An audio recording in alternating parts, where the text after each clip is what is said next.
प्यारे गुरु साध संगत जी, प्यार से कहिएगा धन निरंकार जी। साध संगत जी, मैं आशा करता हूँ आप लोग बहुत ही अच्छे होंगे। आइए जानते हैं खुशी रहने का राज क्या है। खुश रहने का राज क्या है, भगवान की, श्री भगवान कृष्ण की एक छोटी सी कथा से जानते हैं। एक बार भगवान श्री कृष्ण अपने ग्वालाओं के साथ मौज मस्ती कर रहे थे, खेल कूद रहे थे। तभी उनका एक ग्वाला मित्र आता है, कहता है कि हे कृष्ण, ये खुशी रहने का राज क्या है। तो श्री कृष्ण कहते हैं कि आओ चलो हम जाते हैं जंगल में, आपको मैं चलते चलते सारी बातें बता दूंगा कि खुश रहने का राज क्या है।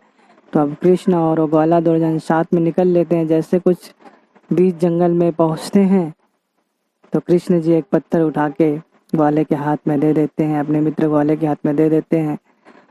और कुछ टाइम के बाद ग्वाला कहता है कि कृष्ण जी मेरे हाथ दर्द हो रहे हैं, अभी क्या करो। तो कृष्ण जी कहते हैं कि आप वो पत्थर नीचे रख दीजिए। तो कहते हैं अब मैं आपको बताता हूँ कि खुश रहने का राज क्या है। आपने जब तक ये पत्थर आपने हाथ में उठा रखा था तब तक आपको दर्द हो रहा था, आपकी बाहें भी कह रही थी कि इसे रख दीजिए। आप जितना टाइम इस पत्थर को उठा के रखेंगे उतना भी आपको दर्द होगा। अगर आप इसे फेंक देते हैं तो आपका दर्द कम हो जाता है।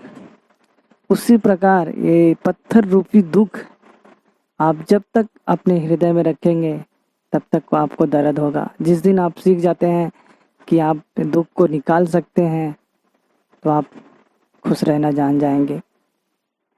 अगर ये दुखी रूपी पत्थर, जैसे आपने पत्थर को रख दिया तो आपका पूरे कष्ट दूर हो गए, आपका जो दुख हो रहा था, जो दर्द हो रहा था, सब मिट गया। अगर उसी प्रकार अगर आप अपने शरीर से, अपने मन से दुखी रहने का विचार जो है आप उसको छोड़ देते हैं तो आप हमेशा खुश रहेंगे।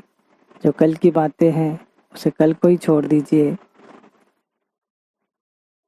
साथ संगत जी, मैं आशा करता हूँ कि आपको अच्छा लगा होगा, क्योंकि जब तक हमारे मन में बोझ रहता है, कहीं किसी से दुख भरा या कहीं किसी के मन मुटाव या कहीं किसी से झगड़े का, जब तक हमारे मन में चलते रहता है तब तक हमें ऐसा लगता है कि हमें कुछ शरीर में कुछ ऐसा ढो रहे हैं।